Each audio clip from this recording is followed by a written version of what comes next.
그래서 우리 지금 갈라디아서를 나누고 있습니다. 다시 한번 말씀드리면 갈라디아서 1장은 사도성에 대해서 간증한 말씀이고 2장부터 4장은 의롭게 되는 것이 무엇인지에 대해서 말씀을 하였습니다. 그리고 5장부터 6장은 바로 그 의인의 삶이 무엇인지에 대해서 말씀하였습니다. 자, 그래서 오늘 이제 5장부터 이제 의인의 삶, 이제 실천편입니다. 그렇게 하나님께서 의롭게 해주셨으면 어떻게 살아야 되는지 에 대한 실천편이 오늘과 다음 주 그리고 다다음 주까지 해서 계속적으로 6장까지 이어집니다. 자, 오늘 이 5장은 또 크게 세 부분을 나눌 수 있습니다. 먼저 1절은 전체 맥락입니다. 전체 중요한 부분. 그리고 2절부터 15절은 1차 당부의 말씀입니다. 그리고 16절부터 26절은 2차 당부의 말씀입니다. 그렇게 해서 5장이 이루어져 있습니다. 자, 그렇다면 이제 5장 2절부터 15절까지를 먼저 좀 다시 한번 구분해 보면 총 세 부분을 나눌 수 있습니다. 2절부터 6절은 할례에 대한 내용이고요. 그리고 7절부터 12절은 거짓 교사에 대한 내용입니다. 그리고 13절부터 15절은 자유에 대한 내용입니다. 즉 이렇게 세 부분으로 나눌 수 있습니다. 그래서 오늘 같이 함께 보면서 특별히 오늘 2절부터 6절, 1절부터 6절 이 내용을 중심으로 같이 살펴보도록 하겠습니다. 자, 먼저 1절 말씀 다 같이 한번 읽겠습니다. 1절 말씀입니다. 다 같이 읽겠습니다. 시작! 그리스도께서 우리를 자유롭게 하려고 자유를 주셨으니 그러므로 굳건하게 서서 다시는 종의 멍에를 매지 말라. 아멘. 자, 이 5장 1절은 이 5장과 6장 전체를 아우르는 내용입니다. 그래서 5장 1절은 바로 5장 전체, 5장부터 6장이 바로 실천편을 전체를 아우르는 장절이 바로 5장 1절입니다. 여기서 총 4가지의 질문을 우리가 좀 생각해 볼 수 있는데요. 첫 번째는 자유란 무엇인가? 두 번째는 자유와 그리고 칭의의 관계는 무엇인가? 세 번째, 굳게 선다는 의미는 무엇인가? 네 번째, 죄의 멍에의 의미는 무엇인가? 이 4가지 질문을 같이 살펴보도록 하겠습니다. 먼저 자유란 무엇인가입니다. 자유란 무엇인가? 자, 이 자유란 무엇인가를 살펴보기에 앞서서 이 5장 1절 우리 성경에서는 그리스도께서 우리를 자유롭게 하려고 라고 적혀 있는데 이 원어 성경을 보면 이렇게 적혀 있습니다. 그리스도의 자유로 자유롭게 하려고 라고 했습니다. 그리스도의 자유로 라고 적혀 있습니다. 자, 그렇다면 그리스도의 자유가 무엇일까요? 그리스도 자유. 자, 이 그리스도의 자유는 요한복음 19장 30절 다 이루었다의 자유입니다. 다 이루었다. 여기서 다 이루었다는 무엇을 다 이루신 겁니까? 네, 바로 미션을 클리어했다. 십자가 미션을 클리어했다는 뜻이 아니라 율법의 요구를 다 이루었다는 겁니다. 그것을 다 이루었다. 자, 율법의 요구를 다 이루었다는 말은 다른 말로 바꾸면 무엇일까요? 율법의 요구를 다 이루셨으면 어떤 걸까요? 자, 쉽게 얘기하면 이겁니다. 이제 부모님이 어머니가 아들한테 이렇게 이야기하는 것이죠. 너 수학 문제 50문제 다 풀면 게임 2시간 해 라고 했습니다. 자, 그러면 그 아들이 게임 2시간을 할 수 있는 근거는 무엇입니까? 바로 수학 문제 50문제를 다 푸는 것입니다.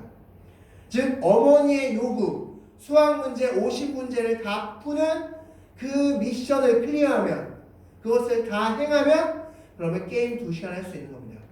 그러면 그에게는 자유함이 있는 것이죠. 더 이상 수학 문제가 그를 얽매이게 할 수 없습니다. 자, 마찬가지로 율법이 우리를 얽매이게 하는 것은 무엇입니까? 죄입니다. 죄. 율법은 우리를 죄인이라고 얽매입니다. 그런데 예수님께서 다 이루셨다. 율법의 요구를 다 이루셨으면 이제 그 죄가 우리를 얽매이게 할 수 없는 겁니다. 예수님의 의가 우리의 의가 되어서. 그래서 한마디로 죄 사함의 권세가 있는 것입니다. 그래서 그리스도의 자유는 한마디로 죄 사함입니다. 즉 5장 1절에서 그리스도께서 우리를 자유롭게 하려고 자유를 주셨으니 했을 때 이 자유는 예수님 그리스도의 자유, 즉 이 죄 사함의 자유로 우리를 죄 사함 받게 하셨다라는 뜻입니다. 다음 두 번째 질문입니다. 자, 지금까지 갈라디아서의 주요 주제가 무엇이라고 말씀드렸습니까? 바로 의롭게 된다는 것이었죠. 의롭게 된다. 칭의.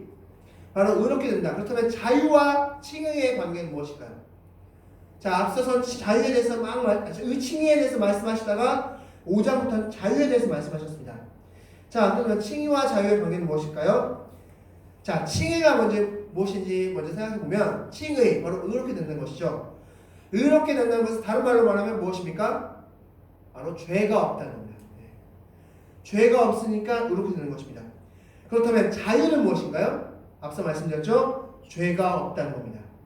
즉 칭의, 다른 말로 자유, 같은 단어라는 것을 기억하시기 바라겠습니다. 자, 세 번째, 그렇다면 5장 1절 하반부는 굳건하게 서서 표현합니다. 굳건하게 선다. 자, 이 굳건하게 선다는 것은 바울이 즐겨 사용하는 단어이기도 합니다. 바울 서신 보면은 여러 서신들 데살로니가 전서라든지 그런 여러 가지 서신들 보면 너는 주 안에서 굳건하게 서라, 주 안에서 굳건하게 서라 라는 말씀을 참 많이 합니다. 이 굳건하게 선다는 말은 군사 용어입니다. 군사 용어로서 이렇게 군사 영화 로마 전쟁이나 이런 옛날 그 전 시대의 전쟁을 생각해 보면 맨 앞서서 방패를 들고 맨 앞에 선봉적으로 선 사람들이 있습니다. 그 사람들이 뚫리면 이제 그 뒤에 나라들이 빼앗기거나 나라가 침략당하는 그런 일이 벌어지게 되는데, 바로 그 맨 앞에 서서 선봉장으로서 방패를 들고 서 있는 그 사람들을 가리켜서 굳건하게 선 사람들이라고 말할 수 있습니다. 즉 여기서 굳건하게 선다는 것은 원어로 버틴다라는 뜻인데, 이것은 군사용어로서 적의 공격을 버티고 이겨낸다라는 뜻을 가지고 있습니다. 즉 그렇다면 우리가 버티고 이겨내야 될 것이 무엇일까요? 그러면 바로 그것은 죄죠. 죄를 버티고 이겨내야 된다는 것입니다. 그래서 이 굳게 선다라고 했을 때 이 굳게 선다는 것은 바로 죄와 싸우라는 것입니다. 자, 우리가 의롭게 되었습니다. 의롭게 되면 다 된 겁니까? 아니죠. 의롭게 된 것은 이제 과거에 하나님께서 행해 주신 겁니다. 우리는 성화의 과정 가운데서 바로 굳게 서는 것, 즉 죄와 싸우는 과정이 있어야 될 줄 믿습니다. 그래서 5장 2절부터 6장 마지막까지는 계속해서 바로 그 싸움에 대해서 말씀한다고 생각하시면 됩니다. 자, 그렇게 싸우지 않으면 네 번째, 종의 멍에라고 말씀합니다. 종의 멍에. 이 종의 멍에는 무엇입니까? 바로 죄에 빠진 상태죠. 여기서 멍에는 소가 짐을 끌기 위해서 소의 목에 매달아 놓는 게 멍에입니다. 즉 죄에 묶여서 이리 가지도 못하고 저리 가지 못하고 끌려다니는 상태, 그런 상태를 종의 멍에 상태라고 말할 수 있습니다. 즉 종의 멍에를 지지 말라 말씀하고 있습니다. 그래서 한마디로 정의하면 이렇습니다. 그리스도로 인해서 너희가 의롭게 되었으니까 죄와 싸워서 다시는 죄를 지지 말라가 바로 5장 1절에 오늘 정리한 그 부분이라고 할 수 있습니다. 5장 1절이 이렇게 시작되고 이제 5장 2절부터 본격적으로 15절까지 이제 첫 번째 당부의 말씀이 시작됩니다. 자, 2절 말씀 같이 한번 보겠습니다. 2절 말씀 다 같이 한번 읽겠습니다. 시작! 보라, 나 바울은 너희에게 말하노니 너희가 만일 할례를 받으면 그리스도께서 너희에게 아무 유익이 없으리라. 아멘.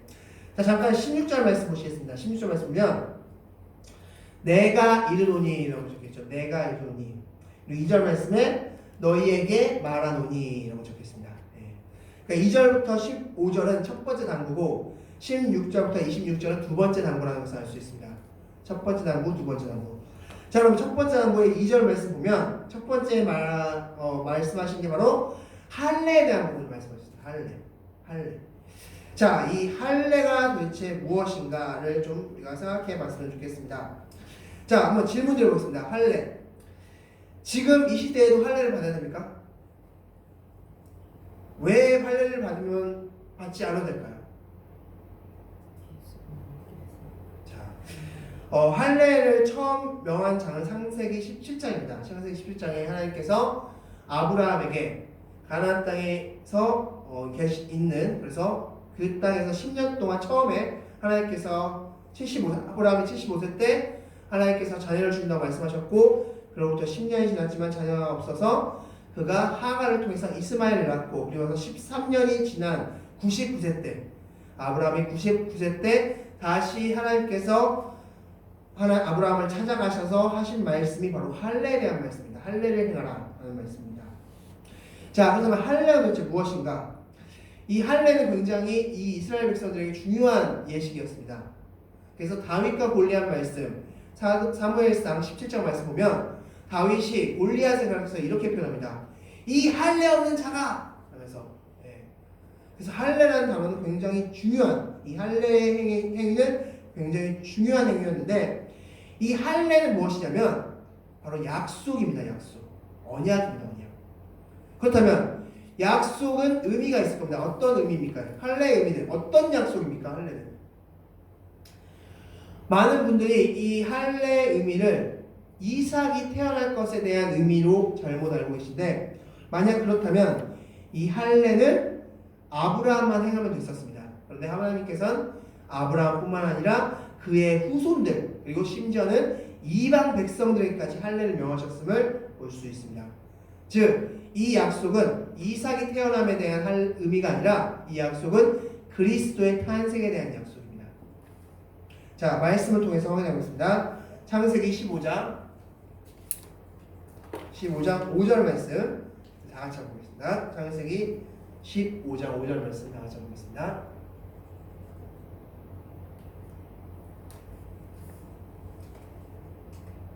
자, 다 같이 읽겠습니다. 시작. 그를 이끌고 밖으로 나가 이르시되 하늘을 우러러 무뼈를 셀 수 있나 보라. 또 그에게 이르시되 내 자손이 이와 같으니라. 아멘. 여기서 자손은 누굽니까? 자, 바로 자손이라고 표현하고 지금 별을 보여주셨습니다. 엄청나게 많은 별 보여주신 다음에 자손을 이야기했으면 뭔가 복수적인 개념이 나와야 될 것 같은데, 여기서 단수의 개념, 한 명을 얘기했습니다. 한 명. 아브라함이 그럼 한 명으로 끝났나요? 자손이? 아닙니다. 이삭 말고도 계속해서 6명이 더 나왔습니다. 성경을 보면. 그러므로 여기서 자손 누굽니까? 그리스도, 예수 그리스도를 의미합니다. 자, 이 말씀은 또한 창세기 12장 3장과 연결됩니다. 말씀 소개하겠습니다. 다 같이 하겠습니다. 시작. 너를 축복하는 자에게는 내가 복을 내리고 너를 저주하는 자에게는 내가 저주하리니 땅의 모든 족속이 너로 말미암아 복을 얻을 것이니라 하신지라. 아멘. 자, 아브라함이 잘나서 아브라함을 통해서 축복이 내려지고 저주가 내려집니까? 아니죠. 그래서 이 말씀은 어떤 의미를 담고 있는 겁니까? 앞으로 아브라함의 씨를 통해서, 아브라함을 통해서 낳게 될, 아브라함의 그 족보를 통해서 낳게 될 한 명, 바로 그리스도, 예수 그리스도가 많은 사람들에게 축복도 되고 저주가 된다는 겁니다. 예수를 믿으면 축복이지만 그렇지 않으면 저주의 상태, 바로 그런 상태로서 갈 수 있다라는 것입니다. 그것을 지금 말씀합니다. 그래서 모든 족속이 너로 말미암아 복을 얻는다. 아브라함이 잘나서 모든 족속을 복 줄 수 있습니까? 아니죠. 바로 아브라함의 씨를 통해서, 아브라함을 통해서 탄생하게 될 이삭의 그 혈통을 통해서 나게 될 예수 그리스도가 믿으면 복을 얻을 것이다 라는 말씀입니다. 바로 예수 그리스도에 대한 약속이고, 이 약속을 하나님께서는 표로서 남겨주셨는데 그것이 바로 할례입니다. 즉 너희는 그리스도가 탄생한다. 창세기 15장에서 아브라함에게 했던 그 약속을 너희들 잊지 마. 너희가 반드시 예수 그리스도를 보낼 것이다. 그것을 너희 자자손손 대대, 그리고 이제 예수를 믿게 될 이방 백성들에게까지 그것을 전하라라고 말씀하십니다. 그래서 할례는 아브라함 자손뿐만 아니라 이방인들, 그들의 종까지도 다 행하라고 하셨습니다. 그 이유는 예수를 믿으면 누구나 다 구원을 얻기 때문입니다. 그것을 창세기 12장, 15장, 17장에서 계속해서 말씀해 주고 계십니다. 자, 질문 드리겠습니다. 약속은 한번 이제 실현했습니다. 약속을 실천했습니다. 약속을 행하면 그 약속은 이제 의미가 있습니까? 없습니까? 네, 약속은 폐기가 되게 되죠. 쉽게 말해서 이런 겁니다. 지난주 토요일날 친구들과 밥을 먹기로 했습니다. 먼 옛날에 그 약속을 잡았습니다. 그리고 그리고 나서 지난주 토요일이 됐습니다. 자, 지난주 토요일날 그래서 친구들과 같이 밥을 먹었습니다. 그러면 오늘 그 약속은 의미가 있습니까? 없습니까? 없습니다. 네. 이제 폐기, X표 치면 됩니다. 약속 실천했네. 좋았어. 좋은 추억이었어. 실천하면 그럼 끝난 겁니다. 그런데 지금 이 율법학자들은 뭐라고 얘기하는 겁니까? 그렇기 때문에 율법학자들은 다 지난, 이게 이미 약속이 실천됐죠. 예수 그리스도께서 오셨기 때문에 예수 그리스도를 보내줄 거야 라는 약속이 실현됐습니다. 그러면 그 할례의 의미가 있습니까? 없습니까? 폐기돼야 됐습니다. 근데 그 폐기 안 하고 있는 겁니다. 왜냐하면 할례를 받아야지만 나의 자손이다 라는 그것만 붙잡고 있는 겁니다. 지금 그것만 붙잡고 할례를 계속해서 종용하고 있는 겁니다. 그래서 지금 2절 말씀, 다시 한번 2절 말씀 보시겠습니다. 자, 보라, 나 바울은 너희에게 말하노니 너희가 만일 할례를 받으면 그리스도께서 너희에게 아무 유익이 없느니라 라는 말씀하는 겁니다. 그리스도께서 아무 유익이 없어지는 겁니다. 예수님이 그들에게 있어서 어떤 의미일까요? 그렇다면 아무 유익이 없는 겁니다. 아직 그들은 메시아가 안 온 겁니다. 할례를 받는다는 거. 할례가 메시아 보내주겠다는 약속인데 지난주 토요일이 아직 안 온 겁니다. 그들에게. 지난주 토요일이 이미 지났는데 지난주 토요일이 아직 안 온 겁니다.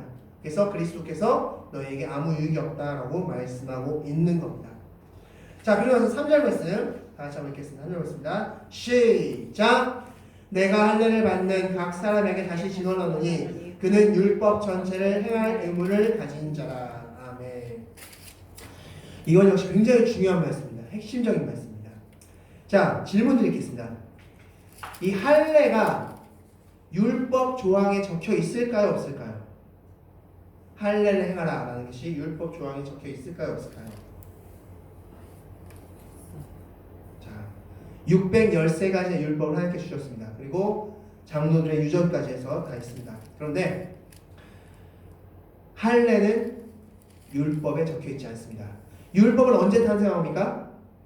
율법은 출애굽 시절에, 그죠? 모세에 의해서 이제 하나님께서 모세에게 주셨죠. 모세 시대 때 나온 것이 율법입니다. 할례는 그의 전 조상인 아브라함에게 주신 것이 할례입니다. 즉 율법 조항인 할례가 없습니다. 그렇다면 왜 바울이 이렇게 말했을까요? 할례를 받는 각 사람은 율법 전체를 행할 의무가 있다는 말씀을 왜 했을까요? 할례와 율법은 별개인데도 불구하고 지금 바울은 그렇게 말하고 있는 겁니다. 자, 물론 이것은 이들의 주장을 얘기한 겁니다. 지금 율법주의자들은 어떻게 얘기했냐면 너희가 할례를 통해서 하나님께 속하게 되었으니까 하나님의 말씀을 듣는 게 옳아 라고 이야기한 겁니다. 그래서 율법을 지켜 라고 얘기한 겁니다. 자, 어필 들으면 맞습니다. 하나님께 속한 자로서 하나님께 속한 자로서 하나님의 말씀대로 살아가는 것이 맞습니다.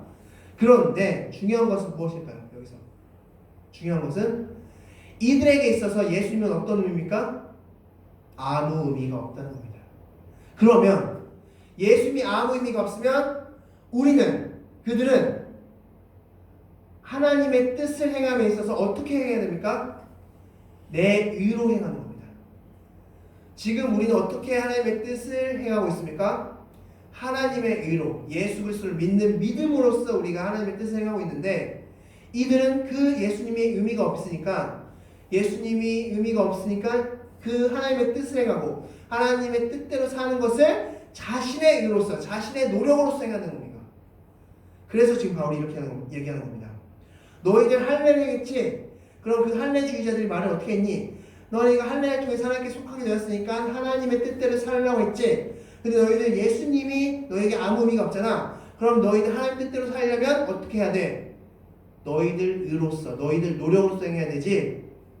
그러므로 할례를 행한 자는 하나님을 율법 전체를 행한 즉 자신의 의로서 노력해야 된다는 것을 지금 인정하는 꼴이야 라고 이야기하는 것입니다. 자, 그리고 나서 4절 말씀 다 같이 읽겠습니다. 4절 말씀 다 같이 읽겠습니다. 시작! 율법 안에서 의롭다함을 얻으려 하는 너희는 그리스도 안에서 끊어지고 은혜에서 떨어진 자로다. 이 4절 말씀 무슨 말씀인지 아시겠죠? 이제 율법 안에서 의롭다함을 얻으려. 즉 율법 안에서 의롭다함을, 지금 그 의롭다함을 얻으려고 어떻게 하는 겁니까? 열심히 노력하는 것이죠. 할례도 행하고 뭐 열심히 율법 막 행하는 겁니다. 그런 너희는 그렇다면 그리스도에서 끊어지고 은혜에서 떨어진다다. 그리스도가 아무 의미가 없고 하나님의 은혜가 아무런 작용을 하지 않는 상태다라는 겁니다.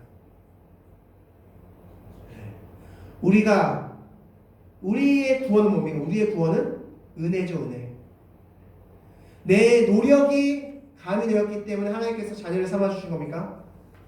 내가 너무나 잘해서 율법을 철저하게 잘 지켜서 하나님이 자녀 삼으신 겁니까? 아니죠. 그리스도의 의 때문에, 그리스도의 죽음 때문에 하나님께서 우리를 자녀 삼으신 겁니다. 그것을 우리는 은혜라고 말합니다. 그래서 율법의 반대는 은혜입니다. 근데 이들은 지금 율법을 열심히 지켜서 뭔가 하나님한테 이쁨 받으려고 하는 겁니다. 우리는 예수님의 의로서 하나님께 이쁨 받고 있는 겁니다. 그래서 4절 말씀에 그리스도에서 끊어지고 은혜에서 떨어졌다라고 말씀하고 있는 겁니다. 누가복음 15장 말씀 보면 우리 유명한 말씀이죠. 탕자에 비유해야 될 말씀입니다. 자, 이 탕자가 아버지께 돌아감에 있어서 자격이 있었습니까? 네. 사실 탕자의 비유는 굉장히 악한 말을 많이 했죠. 탕자가 아버지의 절반, 재산 절반을 그리고 먼 나라 떠났습니다. 이것은 사실은 아버지를 완전히 끊겠다는 의미입니다. 사실은 아버지를 완전히 단절시켰다는 의미입니다. 그런 자격 없는 자를 아버지가 받아주신 건데, 그 탕자가 한 이야기가 있습니다. 누가복음 15장 19절 말씀, 다 같이 15장 19절 말씀 다 같이 읽겠습니다. 시작. 지금부터는 아버지의 아들이라 일컬음을 감당하지 못하겠나이다. 나를 품꾼의 하나로 보소서 하리라 하고. 아멘. 감당하지 못하겠나이다. 가정답이죠. 우리가 율법을 잘 지켜서 하나님의 자녀가 됐습니까? 네, 아니죠. 은혜로서 되었습니다. 은혜로서. 그러면 우리는 그 은혜를 감당할 수 있습니까? 감당할 수 없습니다. 바로 그것이 바로 칭의, 자유의 개념입니다. 예수님께서 행하신 그 자유, 성취하신 그 자유를 우리에게 주심, 그것이 바로 은혜이고, 바로 그 은혜를 받았다면 우리는 이제 어떻게 살아야 됩니까? 하나님의 뜻대로, 그리스도인의 삶대로, 바로 하나님의 모습을 닮으려고 노력하는 그 삶태, 즉 성화의 삶을 살아야 될 줄 믿습니다. 자, 그래서 이것이 이제 5절, 6절 말씀인데, 우리 5절, 6절 말씀 다 같이 한번 읽겠습니다. 5절 말씀 읽겠습니다. 시작! 우리가 성령으로 믿음을 따라 의의 소망을 기다리노니 그리스도 예수 안에서는 할례나 무할례나 혈육이 없으되 사랑으로서 역사하는 믿음뿐이니라. 아멘. 자, 5절 말씀에서, 자, 우리가 그렇다면 할례를 행하지 않고 우리가 약속받았다, 구원받았다라는 그것을 어떻게 할 수 있습니까? 우리가 할례를 행하지 않아도 됩니다. 이제 할례는 이제 폐기됐습니다. 근데 우리는 어떻게 하면 내가 구원받았음을 어떻게 증명할 수 있습니까? 바로 성령님이 내 안에 계신 거죠. 성령님이 내 안에 계셔서 성령님이 내 안에서 믿음을 불러일으키시고 그 불러일으킨 믿음을 통해서 의롭게 된다는 것입니다. 즉 우리가 하나님 믿는다는 것은 다른 말로 말하면 우리 안에 누가 계신 겁니까? 성령이 계신 겁니다. 그래서 우리가 기도할 때나 신앙생활할 때나 사랑할 때 우리 안에 계신 성령과 함께 동행하는 것입니다. 그래서 제가 기도할 때마다 하나님 무슨 기도할까요? 라고 기도하라고 말씀드린 이유는 바로 그 성령님과 항상 교통하면서 동행하면서 대화하면서 그렇게 기도하시라는 의미입니다. 우리 안에 지금 성령님이 계십니다. 바로 그 성령님이 우리에게 믿음을 불러일으키십니다. 믿게 하십니다. 성경 말씀을 믿어지게 하십니다. 그래서 의롭게 만드십니다. 바로 그 성령님이 믿음을 주시고 6절 말씀에서 사랑으로서 역사는 믿음이다 라고 말씀하고 있습니다. 즉 믿음 안에서 하나님의 그 사랑으로서 우리가 의롭게 된다는 것입니다. 자, 그렇다면 여기서 믿음은 무엇입니까? 그리스도가 내 죄를 모두 짊어지고 죽으신 후에 부활하셨다. 바로 그 약속을 성취하셨다는 것입니다. 자, 말씀을 통해서 마무리 좀 짓겠습니다. 로마서 2장 29절 말씀 다 같이 읽겠습니다. 다 다 같이 하겠습니다. 시작. 오직 이면적 유대인이 유대인이면 할례는 마음에 할지니 신령에 있고 의문에 있지 아니한 것이라. 아멘. 이제 할례는 어디다 행하는 거라고 진짜 말씀하고 있습니까? 마음에. 몸에 행하는 것이 아니라 마음에 행한다. 마음에 행한다. 그 마음에 누가 계십니까? 성령님. 즉 할례를 행하는 것과 우리 안에 성령이 계신 것과 똑같습니다. 구원받은 자라는 겁니다. 구원받은 자. 즉 우리는 구원받은 자라는 것을 기억하시기 바라겠습니다. 그리고 그 구원받은 자답게 행하시는 여러분이 되셨으면 좋겠습니다. 자, 이제 마지막으로 이제 7절부터 12절, 그리고 13절부터 15절을 간략하게 살펴보고 마치도록 하겠습니다. 먼저 7절부터 12절 말씀은 거짓 교사에 대한 경고의 말씀입니다. 이 중에서 바울의 심정을 좀 드러내는 말씀이 있습니다. 우리 12절 말씀인데, 우리 12절 말씀 다 같이 읽도록 하겠습니다. 시작! 너희를 어지럽게 하는 자들은 스스로 베어버리기를 원하노라. 아멘. 자, 스스로 베어버리기를 원하노라 라는 말씀하고 있습니다. 이 말씀은 조금 바울 서신에서 성경에서 이렇게까지 표현할 정도인가? 라고 될 정도의 좀 강력한 말씀인데, 바로 스스로 베어버린다는 말씀은 너희의 성기를 잘랐으면 좋겠다라는 표현입니다. 실제 원어에서는. 그래서 즉 바울이 지금 이 정도로 바울이 화가 나 있는 상태입니다. 이들에게 대해서, 거짓 교사들에 대해서 얼마나 그들을 정말 분노했으면 그렇게 바울이 표현했을까 그렇게 생각이 되어집니다. 그래서 그들을 이제 그들이 지금 너희를 망치고 있어. 그들을 따라가지 마. 그들을 무시해. 라는 그런 메시지를 지금 7절부터 12절을 통해서 주고 있습니다. 바울의 심정입니다. 우리가 이 말씀을 통해서 바울의 심정을 느끼시는 여러분이 되셨으면 좋겠습니다. 그래서 13절부터 15절은 그런 자유를 얻은 사람이 어떻게 살아야 되는지에 대해서 말씀을 주고 있습니다. 우리 13절 말씀 다 같이 읽겠습니다. 13절입니다. 시작! 형제들아 너희가 자유를 위하여 부르심을 입었으나 그러나 그 자유로 육체의 기회를 삼지 말고 오직 사랑으로 서로 종노릇 하라. 아멘. 자, 오직 사랑으로 서로 종노릇 하라. 다른 말로 무엇입니까? 이웃을 사랑해라 라는 말씀이죠. 이웃을 사랑해라. 즉 이웃 사랑해라 라는 말씀, 바로 그것이 너희 의롭게 된 자, 자유롭게 된 자가 행해야 될 의무이다 라고 말씀하고 있는 겁니다. 자, 우리가 이제 행해야 할 것은 무엇입니까? 하나님 사랑과 이웃 사랑입니다. 우리가 행할 것은 하나님 사랑과 이웃 사랑임을 기억하시기 바라겠습니다. 자, 14절 말씀 계속해서 읽겠습니다. 14절입니다. 시작! 온 율법은 내 이웃 사랑하기를 내 자신같이 하라 하신 한 말씀에서 이루어졌나니. 자, 사랑을 하는데 어떻게 사랑하라고 말씀하셨습니까? 성경 말씀에 내 이웃 사랑하기를 내 자신같이. 어느 정도 사랑하는지 이제 아시겠죠? 성경 말씀에서 사랑은 내가 배고프면 밥을 먹듯이 다른 사람이 배고픔을 알면 밥을 주고, 내가 추우면 옷을 입듯이 다른 사람이 추위를 알면 옷을 주고, 내가 힘들면 쉬듯이 다른 사람이 힘들면 쉬게끔 하는 것. 즉 내가 어떠면 어떻게 하듯이 그 사람을 그 상황을, 그 내가 행하는 행위를 그 사람에게 적용하는 것, 그것이 바로 사랑입니다. 성경에서 말하는 사랑입니다. 우리가 바로 그 사랑을 행하라고 구원해 주셨다라고 말씀하고 있는 것입니다. 자, 그리고 나서 15절 말씀 다 같이 읽겠습니다. 15절입니다. 시작! 만일 서로 물고 먹으면 피차 멸망할까 조심하라. 아멘. 즉 사랑치 않으면 어떻게 된다? 멸망한다. 즉 우리가 그리스도인으로서 사랑하지 않으면 멸망한다라고 말씀하는 겁니다. 사랑하지 않으면 모두 무너진다.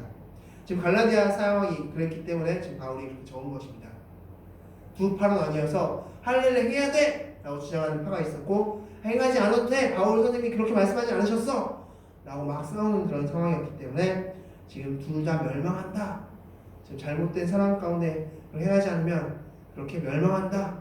라고, 잘못된 복음 가운데 행하지 않으면 멸망한다. 라고 그렇게 말하고 있는 것입니다. 그래서 우리는 구원받았음을 확실히 알고 그 구원받음을 이제 사랑으로서 행하시는 그런 여러분들이 되시기 바라겠습니다. 아멘. 자, 말씀을 맺도록 하겠습니다. 오늘은 제목은 믿고 행함입니다. 오늘 제목은 믿고 행함입니다. 자, 그러면 무엇을 믿어야 되고 무엇을 행해야 될까요? 첫 번째 믿는 것은 우리가 의롭게 되었고 구원받았음을 믿으시면 됩니다. 우리가 의롭게 되었습니다. 예수 그리스도의 의로 인해서, 내 의가 아닌 예수 그리스도의 의로 인해서 내가 의롭게 되었음을 믿고 내가 구원받았음을, 내 안에 성령이 계심을 믿으시는 겁니다. 두 번째, 행하는 겁니다. 무엇을 행합니까? 서로 사랑하는 것입니다. 이 서로 사랑하기 위해서 무엇을 해야 됩니까? 먼저는 하나님을 사랑하셔야 됩니다. 여러분이 가장 사랑하는 그 누군가를 한번 떠올려 보시기 바랍니다. 여러분이 가장 사랑하는 그 누군가를 떠올리시고 그 사람을 사랑하는 것보다 1cm 더 하나님을 사랑하십시오. 그 사람을 사랑하는 것보다 1g 더 하나님을 사랑하십시오.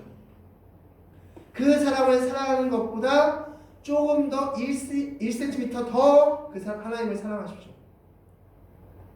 여러분이 사랑하는 그 사람보다 하나님을 더 사랑하면, 그러면 서로 사랑해질 수 있습니다. 그래서 하나님 사랑, 이웃 사랑의 삶을 살아갈 수 있습니다.